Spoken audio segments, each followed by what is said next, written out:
Hello, welcome to today's EPI-WIN webinar, Vexing Questions about Vaccine Communication and Engagement.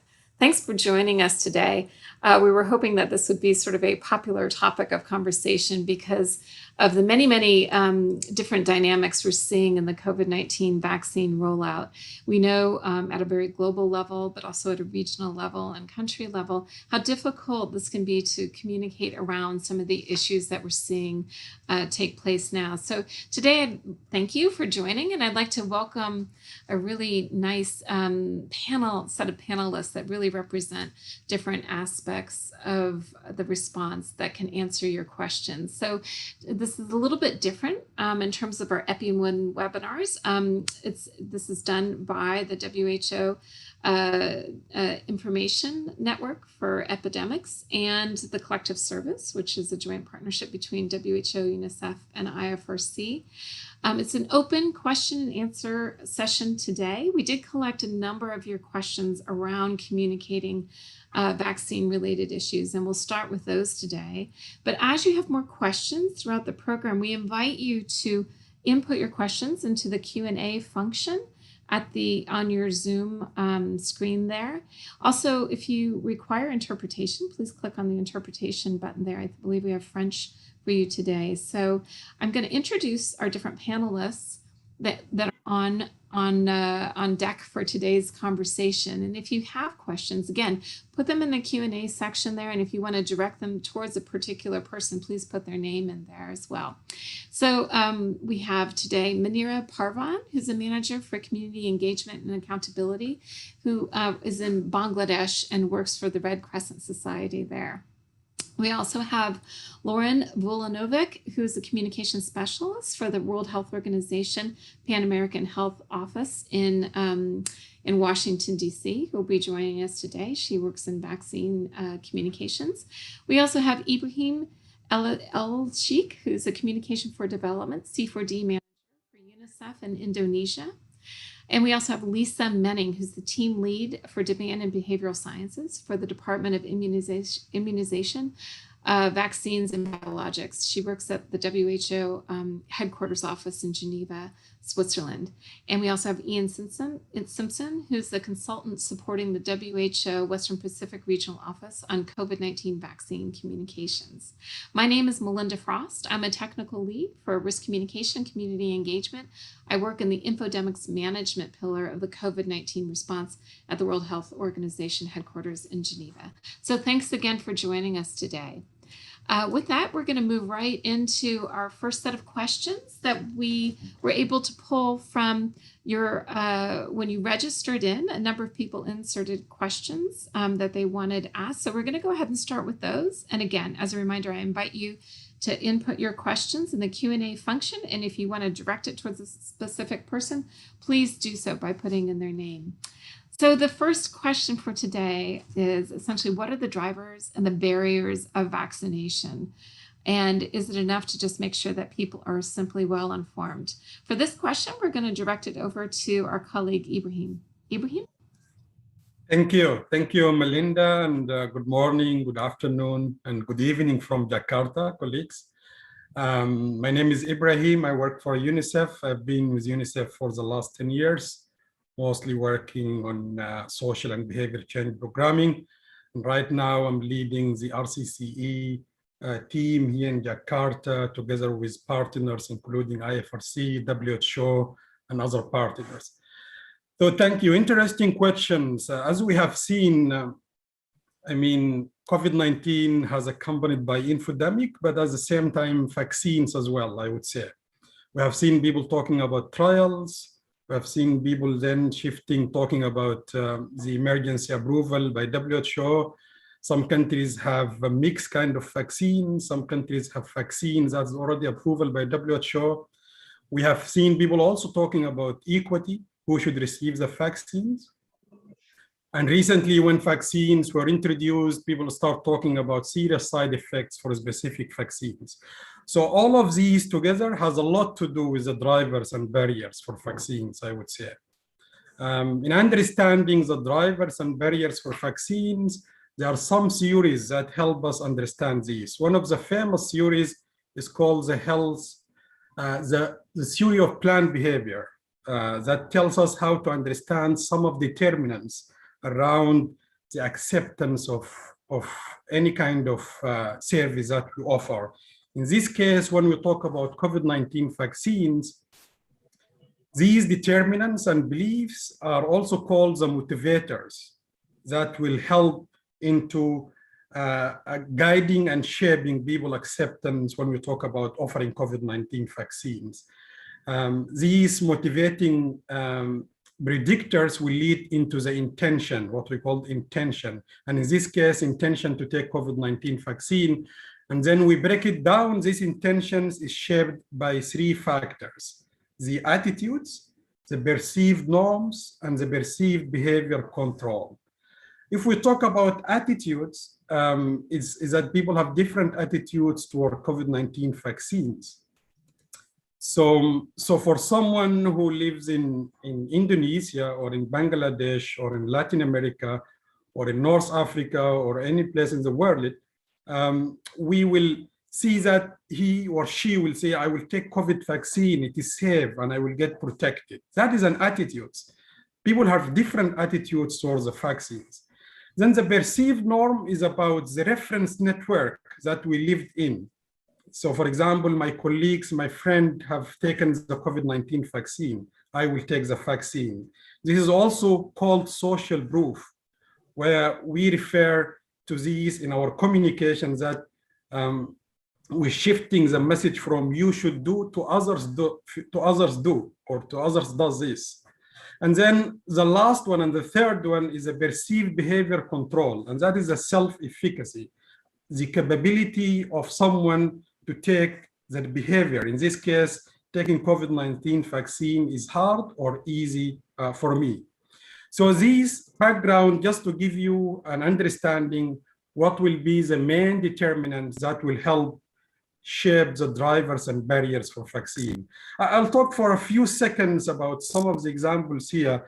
For example, we found here the issue of safety is a prominent issue in terms of COVID vaccine rollout.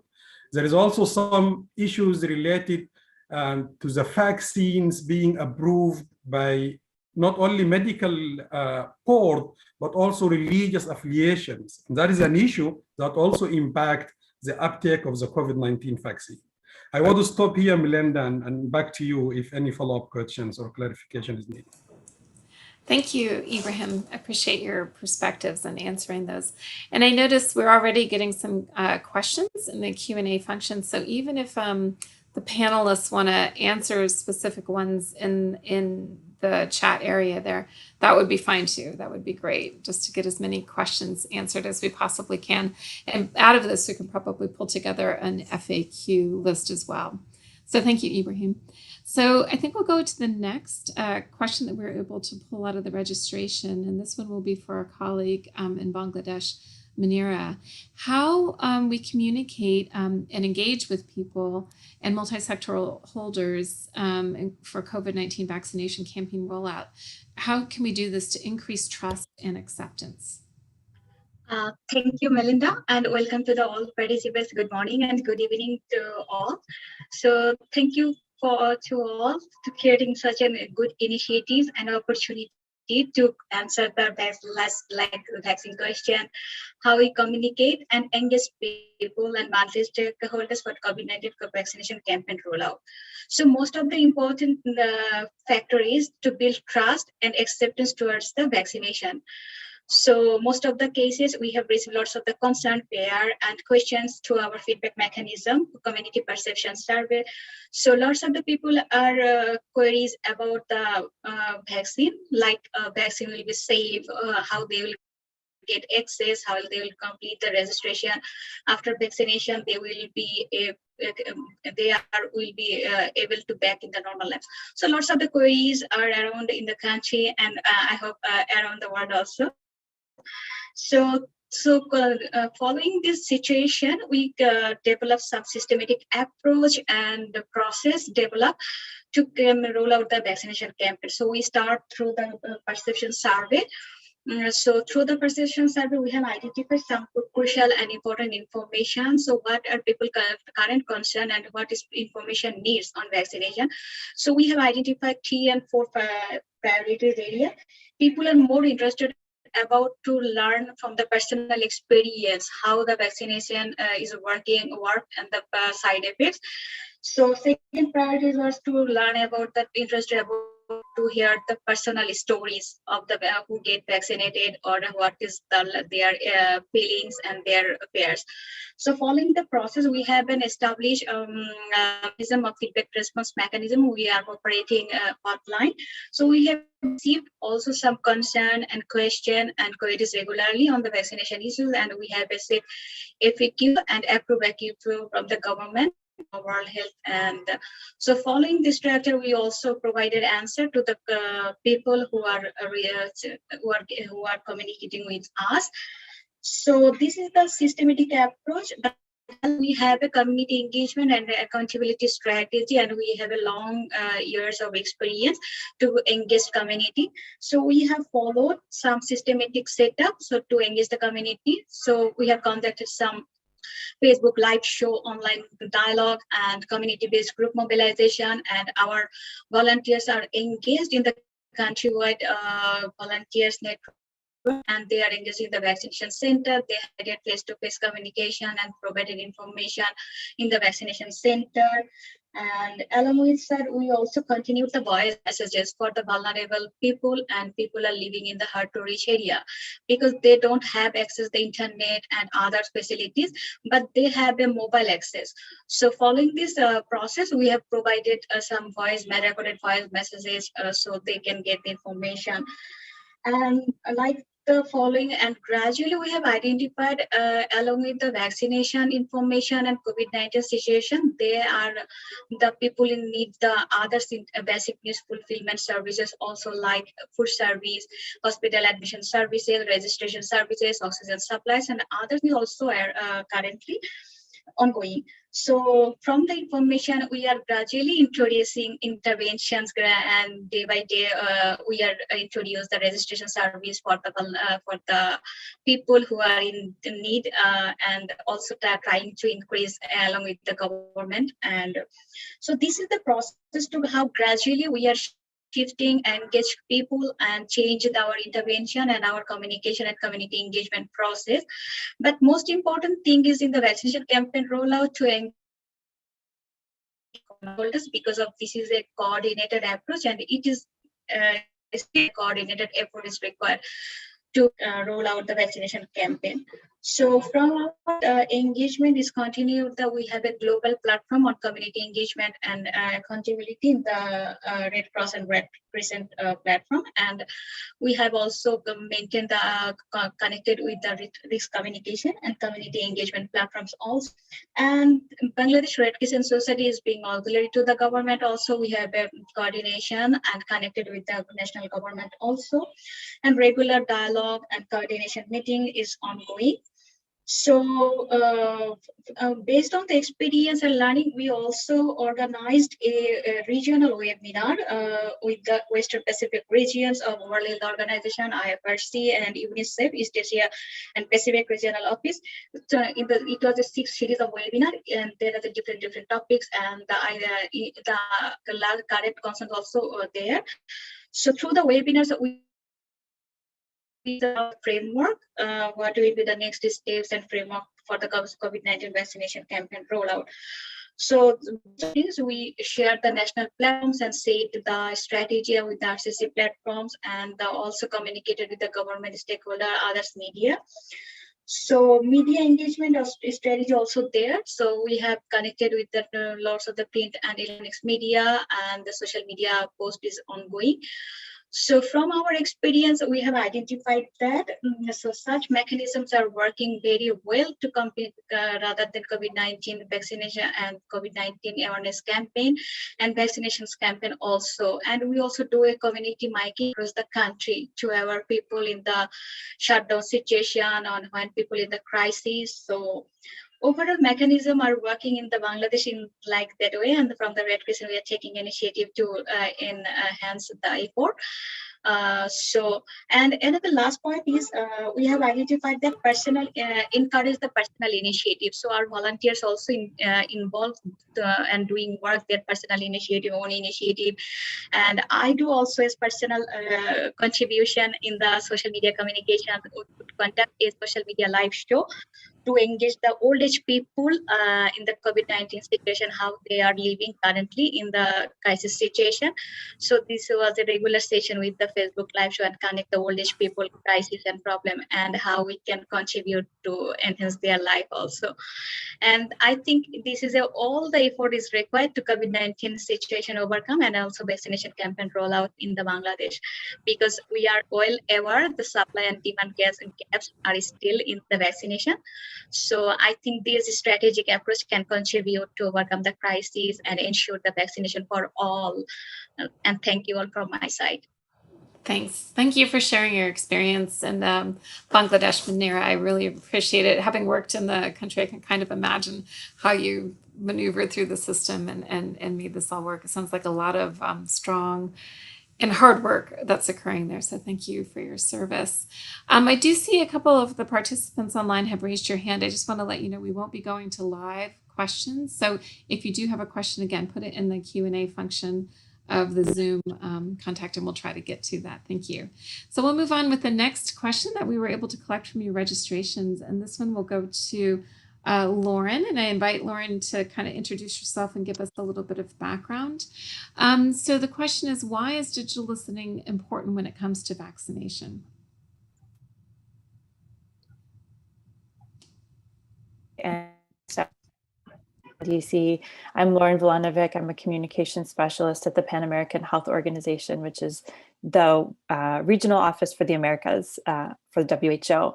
I've spent the last 12 years or so working in strategic and risk communications, crisis communications, and right now have the honor of helping the member states of the Americas with their vaccination rollout for COVID-19, but also strengthening the routine programs, which is really important as well. We definitely don't want our routine programs to suffer throughout the rollout of the new vaccines. So in terms of why is digital listening important when it comes to vaccination, I'm sure everyone who is connected here has heard a lot about the infodemic and just the amount of information that's out there, whether it's correct or incorrect, whether it's being maliciously spread or innocent rumors that are circulating. And so that's of course a very important reason to be doing digital listening right now in terms of vaccination, just so you have a pulse of what's going on. But I would say that there's three main things that we can digital listening can help us do. The first thing is that as public health professionals, it can help us understand our audiences. And this is really important because the foundation of immunization programs is trust, right? We need people to trust the program, to trust in the vaccinator, to trust the vaccine. So we need to understand their audience, our audiences, and we need to understand what are the concerns that people have. What are the questions that people have? What are some of the things that might kind of, prevent them from accepting vaccination? And we also need to understand if the audiences understand us, right? So if we're putting out lots of messages, but the audiences that we're trying to reach aren't understanding them for whatever that reason is, whether it's a cultural issue, whether it's because we're speaking, super technical language, using a lot of jargon that the average person in the community isn't going to understand, whatever that is, we need to understand, right? And so that leads us to the second thing that this listening can help us do, which is to improve our work. So when we understand our audiences and we understand what their concerns are, or where, or what things that they don't seem to be understanding, we can fill those knowledge gaps. This is especially important with the amount of misinformation that I mentioned that's out there. It also helps us to adjust our messages and clarify. So if we're seeing that, the audience is not understanding what we're trying to say, or they're understanding something different than what we're trying to say. We can adjust, we can clarify, we can improve, and we can also respond to these doubts and rumors, and just make sure that we're, you know, being consistent with correct information, putting that out there. And the third thing is building trust. When we do a really good job of listening, we can build trust with our audiences. And like I said, that's super important, because the foundation of the programs is that trust with the communities and with the users of the services. When we see our audiences and we can meet their needs because we are understanding their questions and we're understanding their concerns and we're addressing them in a way that makes sense to them, they feel like that we're seeing them and validating them, and that's super important. And so it makes them more receptive to messaging, you know, more likely to be to accept vaccination when we have that trust. And something that I always like to remind people is that as communicators, it's our responsibility to make sure that the audience understands us, that we can't expect, you know, for us to just be able to put out, you know, one you know, vaccines are effective, you know, punto, like, and just leave it like that. It's, you know, we need to be able to really communicate clearly and adjust and make sure that we're responding to our audience, their needs as they have them, and you know, not expect them to be able to, you know, especially this day and age, say, oh, you know, well, they said that, you know, they said X thing, I guess I should go and research more to understand what they mean. No, it's on us to make sure that we're understanding what the questions are, what the doubts are, what the misinformation is, and make sure that we're always responding and filling in gaps. So that's what I would have to say on that. Thanks, Mindy. Thanks, Lauren. Thanks for sharing that information, because I think a lot of people think that they understand community before going into something like a vaccine campaign, or maybe take the information they had from the last incident, event, or vaccine campaign. So it's important to know that we always need to update this information, do regular checks in, because people's perceptions change and can change throughout the course of an emergency response and throughout the course of just hearing what's happening in other countries and other communities as well. So thank you. So we'll go to the next question that was proposed prior to the start of this. And this will go to my colleague, Lisa Menning. How do we have a conversation with someone who isn't sure that they want to get vaccinated or they should be vaccinated? Thank you, Mindy, and hi, everyone. And thank you very much for the opportunity to participate in today's great discussion. And so just a quick word on the work that I'm doing.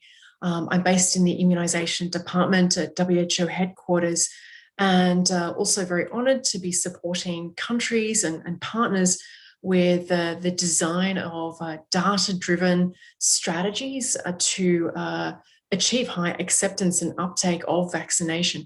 And in this, we're really ensuring that countries have access to the most available evidence and data to inform the design and evaluation of their strategies. So we also know what is impactful and where we need to also make certain adjustments over time. And so to this particular question, I think that there are many principles that have already been highlighted in the discussion so far, but there are three main steps that I would propose for these conversations when we're faced with people who aren't sure, who might have questions or perhaps just general concerns. And the first step is just to listen and to hear from people, the person that you're speaking with, and to hear their concern and to really perhaps ask open-ended questions that enable us to have a better understanding of really what's at the heart of why they feel this way. So it's possible to ask questions like, well, what have you heard? Or why do you feel this way? Or perhaps, well, what would it take to see if you could support vaccination? And these kinds of open-ended questions go further than just a yes or no response and enable us to help someone to really work through their thinking. And in doing this, we can also acknowledge how they're feeling, perhaps not necessarily agreeing, but just saying that it's okay for someone to have these questions. It's important that we should discuss them. So listening and asking these questions is the first step. And the second step is then to share some trusted information to see if you can help work through and answer any of these questions, and see if there are other alternate information sources that you can help people to turn to, or even other, whether they might be online or in forms of media, other trusted references available in a written format in some ways at the clinic, or it might be possible to then refer this person to others you know that they might trust for further information about vaccination that might answer their questions or concerns. And this might be someone in a local community, a family member, a doctor. It could be anyone you think that could help bridge this person and their concerns to the right kinds of information. And finding the trusted source here, along the same lines of what Lauren was saying, the trusted source is really critical. And lastly, the third main step is really just reinforcing the main benefits of vaccination, and if possible, sharing any personal experiences and reflections on why vaccination is important, and particularly for COVID vaccines, will be a step towards getting us back to some kind of normal life. So spending time with family and friends, getting back to the office, all these other kind of social normal things that we could do freely as well. So those kinds of reflections are also important. While I'm speaking, just a couple of things that have come up in the chat that I could potentially just quickly address too. One is around hesitancy. So thank you for those questions. On hesitancy, again, more or less the same process applies. Listen, understand, go local, generate the specific data from that population that may be hesitant or questioning having those concerns. And we do often see that hesitancy is context specific and clustered in a certain population.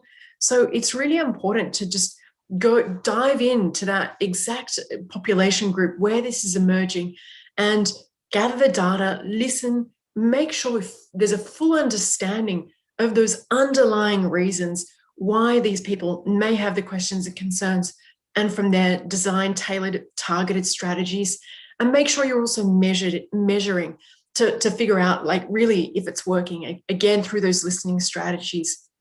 One last quick one. There was a question in there about how to respond to strong anti-vaxxers. So absolutely, this is a tricky one. And again, we need to understand who they are, why they feel this way, and what we can do about it. Sometimes they represent a very, very small proportion of a population, maybe even 2 or 3% of a population. So these people are very much in the minority, but we know that sometimes they can also be quite loud.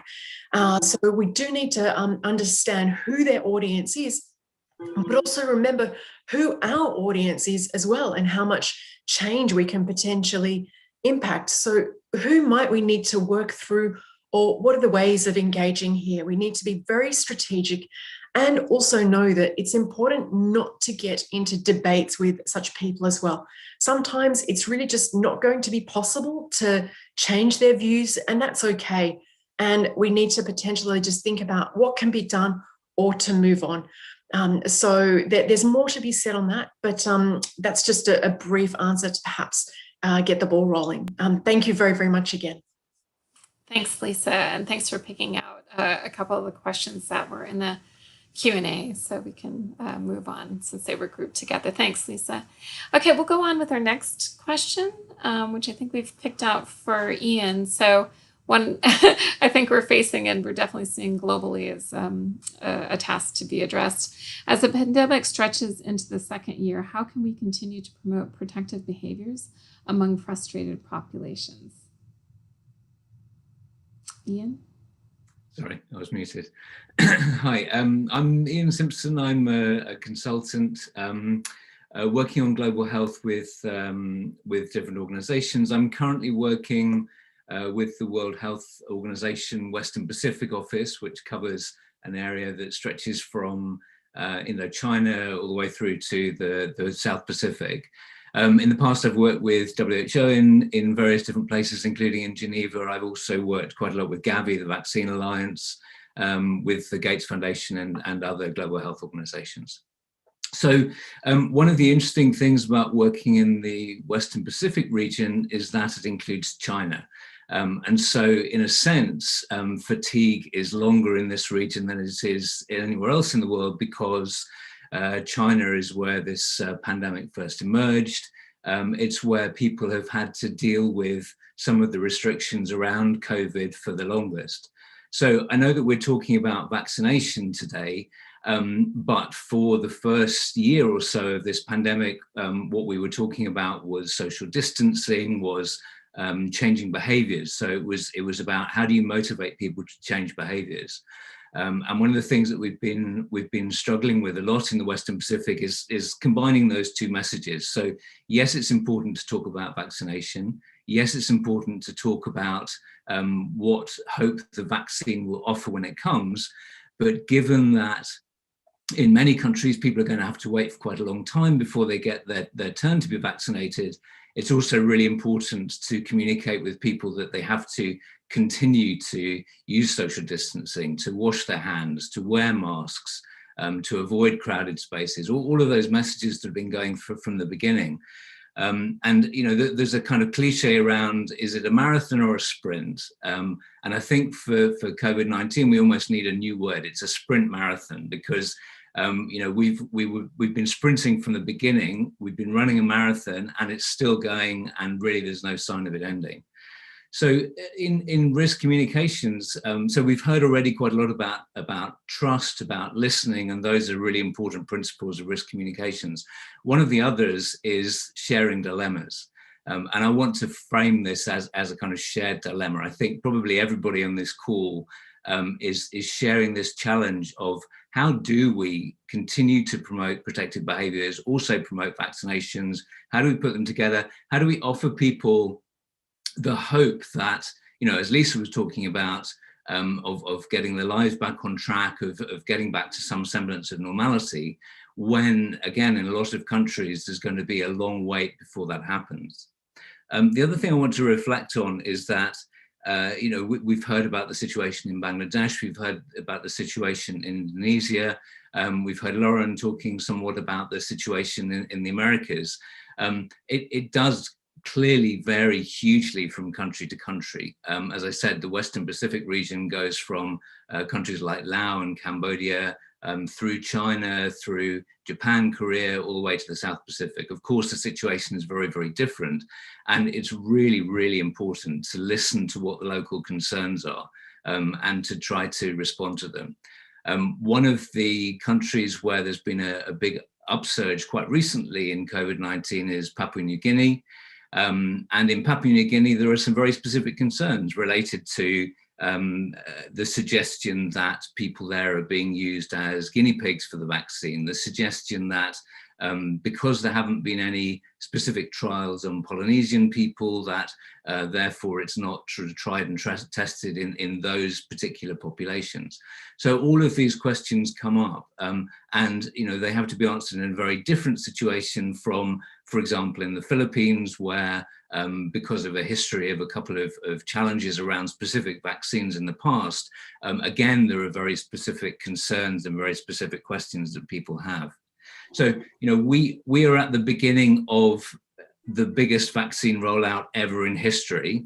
It's going to take a long time, and we have to keep running this sprint marathon for a long time. We don't know quite how long. So I'm very interested in the thoughts of others on this question.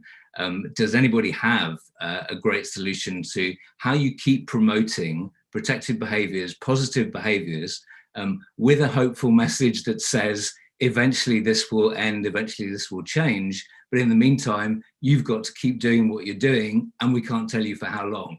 I don't think it's an easy message, but I think it's something that we really have to think hard about. So thanks very much. I'll leave it there. Thanks, Iain. Thank you for your response. Let's see, I'm not sure if we have another question or if I'm going to go on to, oh, yeah, okay, great.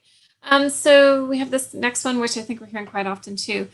Individuals asking, why is vaccination still needed if a person is, if it's still needed, if we still need to deal with other preventive measures such as mask use, hand washing, and distancing if a person has been vaccinated already? I believe that's the question. Monira?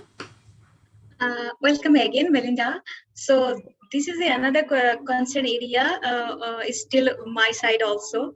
So if I get vaccinated, why will use masks, hand washing practice, and social distancing? So lots of the queries and concerns we also receive. So from this ground, we have a simple answer because of in the first round we have discussed there are the supply demand gaps to get the vaccine.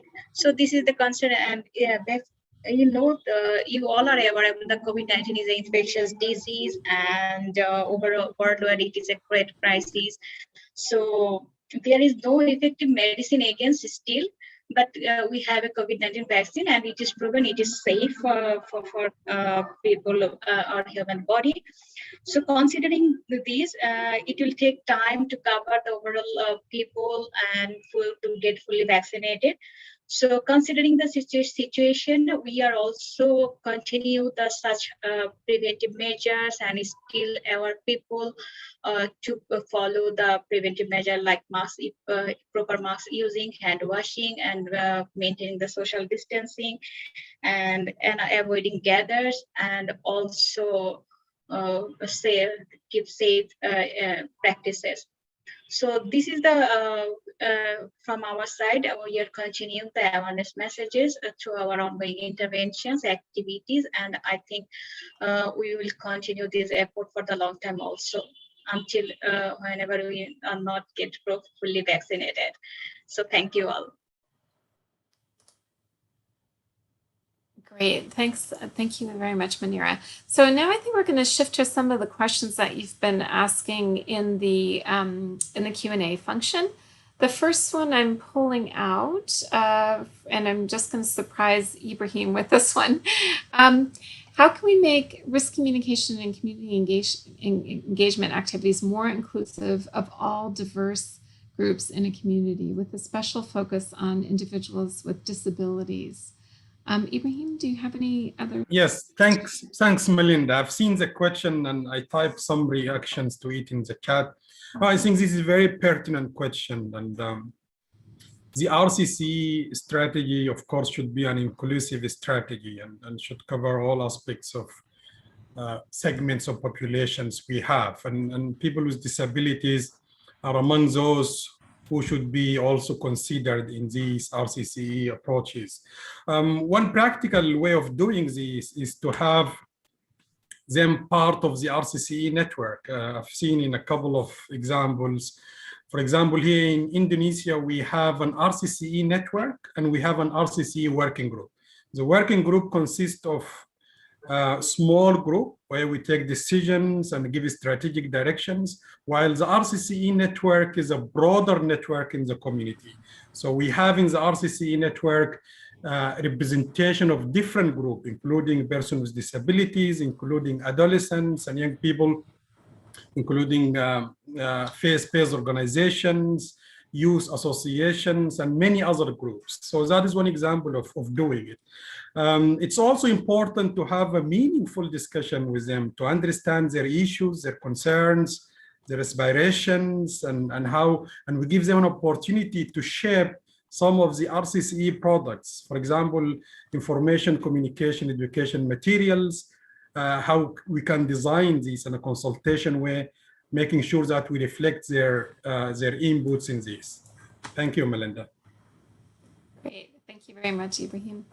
The next question, I'll take myself. So this was a question about a repository of communications materials, including infographics, videos, etc., from different organizations such as WHO, UNICEF, US CDC, that could be helpful just in order to make sure that our messaging sort of stays consistent around the globe, but also that we don't have to reinvent the wheel and use valuable resources in this area when another organization has already created materials that could be of use. One really good resource is a fairly new one. It's under the collective service, the risk communication and community engagement group together that includes work from WHO, UNICEF, International Federation of the Red Cross, and it's supported by the Global Outbreak Alert and Response Network as well. A number of different organizations are also feeding into the collective service website, and I'll ask one of my colleagues to insert the, if we haven't already, insert the website for the collective service. In there, you're going to see, in the website, you're going to see what's called the 10-step readiness package for communities to prepare for vaccination rollout, therapeutics, and diagnostics as well. And in that, you'll see a lot of different resources around this area of work. And then also there's some materials and communications resources as well. I'm sure every organization also has a repository for these types of communications materials, and I'll ask that each agency go ahead and insert their different resource or repository into the chat function for all panelists to receive, and we'll collect that and then share back that information after today's webinar as well. Okay, so I'm going to go on to the next question that was posed in the Q&A function, and I'm going to send this one to my colleague Lisa Menning. How do you address vaccine hesitancy, particularly among young health workers in Africa, to accept the vaccine use which ones are also suspended in the European countries? I think this is sort of a couple-fold question in terms of youth. That's one angle, and also the importance of healthcare workers, knowing that healthcare workers globally remain one of the most trusted sources of information for many sectors of our population. Lisa? Thanks, Minnie, and thanks for this question. So absolutely really important to really be able to respond well to some of these questions that are going to come up. And these are really reasonable questions to be asking when we've seen the global news and different ways in which different countries at different times have stopped use of the vaccine and then restarted, or then made adjustments to their policies where they're then targeting specific age groups or populations for these vaccines. I think that it's really difficult to make a general global recommendation, but definitely for these AstraZeneca vaccines, which have been called out here, they still are broadly absolutely safe and effective and recommended for use around the world. And WHO has taken a closer look at all of the global evidence and data available on these vaccines and deemed that absolutely, whilst these rare, very rare serious side effects can take place, the effectiveness and the benefits of their use still far outweighs some of those rare risks. And so from there, different countries have then made different policy recommendations, also taking into consideration the availability of possible other vaccines, in addition to some of the epidemiological considerations around community transmission, for example, of COVID at that point in time. So for these countries in really for the vast majority of the world, the WHO position certainly is that people should still accept these vaccines as and where it's recommended. And this also concerns health workers, absolutely. They play an even more critical role in terms of either their own acceptance of these vaccines, but also play in administering vaccines to people in their community, or just generally speaking about and recommending vaccination. So we should do what we can to help support health workers to feel reassured to accept COVID vaccines. And to do that, there's no single strategy. At the end of the day, this needs to be extremely context specific. And it's not always about giving people more information or thinking that engaging through a certain community influencer is going to be enough. We need comprehensive and multi-pronged or multi-component strategies. There's no single solution. So even though, yeah, we're talking about the importance of good information, good community engagement, good efforts through the social influences, and doing this outside of health, going beyond the health sector to really working across all segments of society, that this may still not be enough. It's absolutely necessary to ensure that people have accurate information, that they have these trusted influencers in their community, but they still need access to quality services, to good supportive policies, to good structures in their health systems and services. So all of these things need to go together. And that's, I think, really one of the main takeaways today, that we need to look very broadly and work across all these different strategies, because alone one approach might not be enough. Thank you. Thank you. Thanks, Lisa.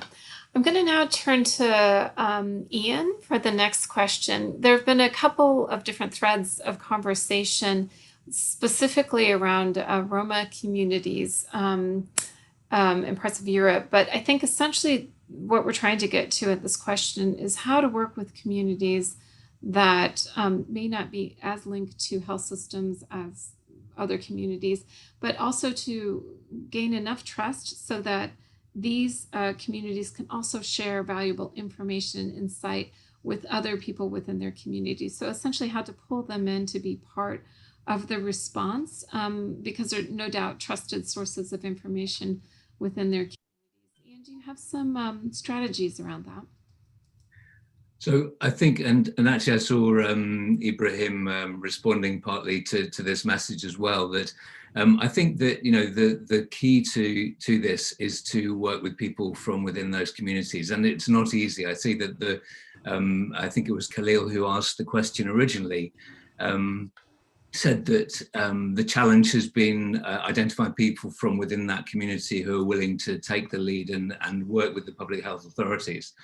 But I think in the end, that is the way forward. Working with any community, whether minority, majority, people listen to those from within their own communities. So trying to identify who the community leaders are, and also not necessarily the traditional community, who are the people that are listened to within that community.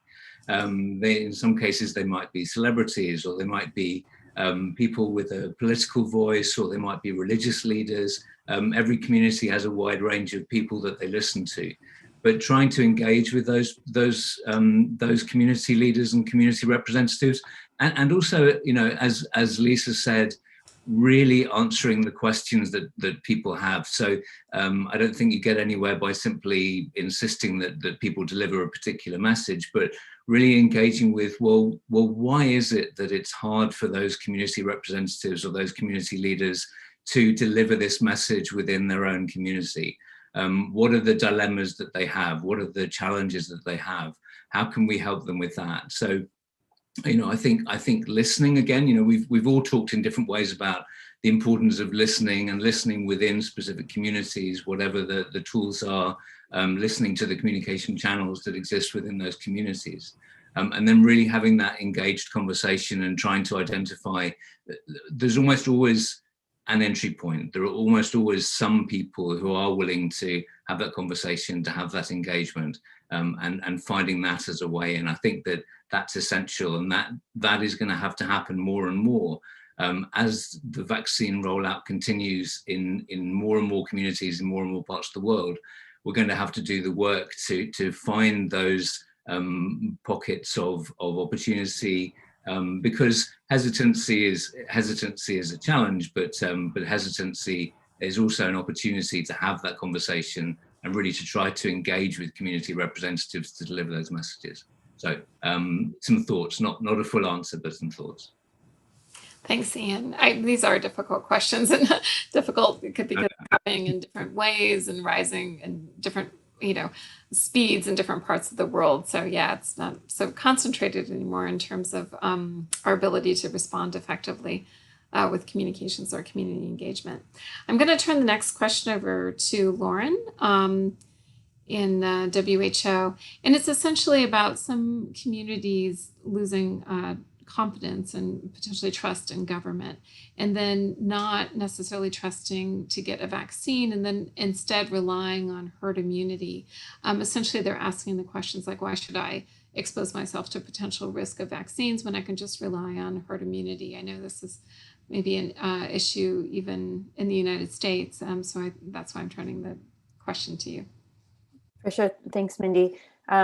Great question. I think I can piggyback off of what Lisa was just saying a few minutes ago.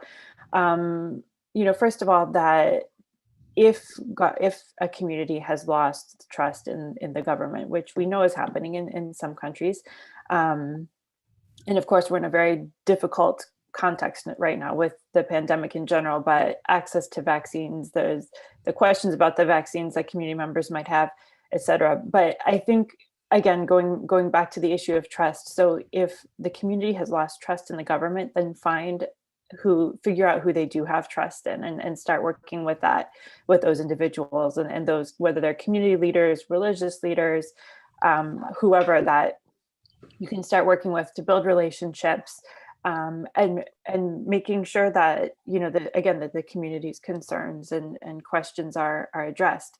I think in this particular example that in this question, there's we can consider the issues of risk perception, right? So people who are feeling like this probably don't have a really high risk perception for COVID, for getting the disease, either thinking that they won't get it, or if they get it, nothing bad is going to happen. Maybe they might be mildly sick for a couple of days, but they don't see it as a really urgent issue for them.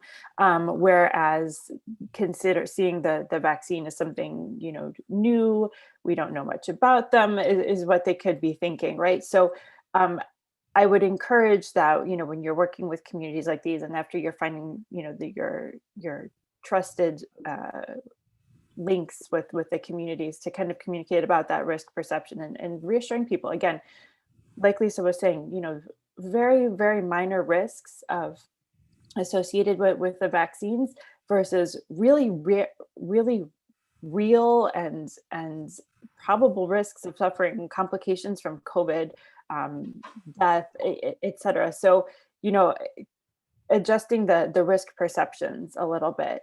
And also, just to mention, because I see also the herd immunity is mentioned in there too. We don't know how effective natural infection is at protecting people, or how long that will last. And that's one of the reasons why WHO recommends that people who have already gotten COVID still get vaccinated and get fully vaccinated. So that means if, the vaccine that you get requires 2 doses, making sure you follow up and get that second dose, because, we can't just, kind of rely on that and hope for the best. Okay, great. Thanks, Lauren. I'm going to ask one more question. I'll kind of maybe start with Monira to answer, but I open it up to everybody. And that's essentially that we hear quite a bit of technical information, and maybe sometimes some misinformation and conflicting information from the media. And yet we know that in many parts of the world, people really do still trust these primary forms of mass media. Television, radio, newspapers still to this day. So I'm wondering if you could provide some strategies on how to work with journalists and the media to get out trusted information that people understand and can actualize. Monira? Thank you. So you have identified right point in media strategy, because mass media is great media. Because of I can also share my experience from the perception survey also, because of we have given some options here, what types of information sources are available and what is their practices. So most of the people answered that they are watching TV, read newspaper, online, or print in a daily. So if the behavioral pattern is daily practices, so I think we need to be more information oriented and build a confidence to the national TV media also, mass media also. So we have a small initiative to continue some initiative with the journalists. But I think if we can develop a media mix strategy, as I have mentioned in my previous discussion, like electronic media, what will be role of the electronic media and what types of information will be disseminated and what types of information, because of not only generic messages and update and bulletin is not enough to build confidence and acceptance. It is also be a data-centric, proven and evidence-based information is required right now to disseminate to the mass media or TV or electronic media. So recently, in this month, we have developed a national level media mix strategy for the vulnerable population and to reach in the hard to reach area to the COVID-19 awareness messages and vaccination information sharing. So in that media matrix, we have mentioned the TV, who will do and in what way and how will they do that. So if we can right now do a list or panel list from the journalist group, and we have a renowned journalist in the countrywide, and including local areas also, print and electronic. So if we can do the work right now, I think it can be a great work to reach our print and electronic with information and evidence-based stories and evidence-based information sharing and personal stories also, or the good practices and innovative solution of the different organizations and different initiatives also. So I think in that way we can use the media, TV and print media, and also develop our panelists from the journalists, and they can be a good advocate like health practitioners, volunteers. Okay.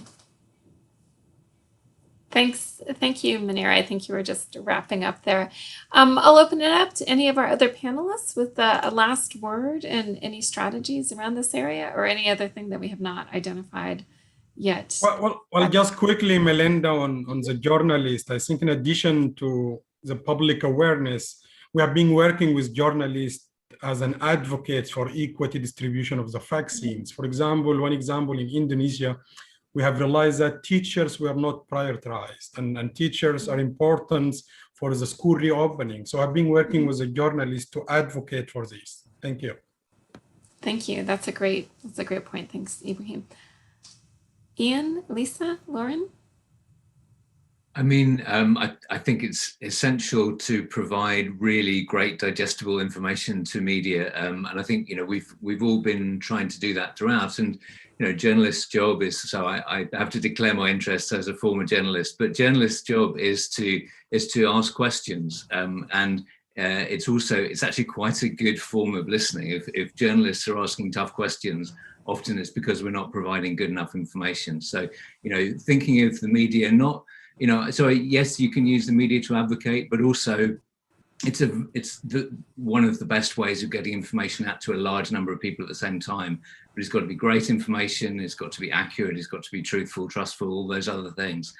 So using the media as a kind of listening tool, both what the journalists are asking as well as what the media is saying, I think is quite an interesting technique. Thanks. Great, thanks, Ian. Lisa? Thanks, Minnie. So the last quick point I'd raise, to get creative about all the different groups and partners that we bring on board in support of vaccination, that we need to go beyond the health sector and beyond the kinds of partners that we might have traditionally engaged in immunization or even in health. The challenges that we're up against right now in slowing down the pandemic and rolling out the vaccines and doing everything. The vaccines alone are not going to get us back to a normal kind of life. So definitely go broad and really think big when it comes to looking at who to partner with and work with as a supporter of vaccination. So thank you very much. That's a good point. Thanks, Lisa. And I'll give the last word to Lauren. Thanks, Mindy. Yeah, I would just add on to regarding the question about the media, that again, being proactive when there is something to communicate, especially coming from a government perspective, not waiting until something blows up or, something is leaked out, just being proactive, very clear. And if you don't know something, say you don't say you don't know, Yeah. just being really honest and upfront about that. Thanks, Lauren. Thanks for keeping that real in our world. Sometimes. It's something we certainly preach in the risk communications world, but it's really difficult in practice, particularly when we're working with experts in this area. So thank you very much. I want to thank all of the panelists for today. I hope that this was valuable for those participants online. We really try to keep this series very, very practical, and we keep in mind the needs at the country and the community level. So that's how the series is really, really focused.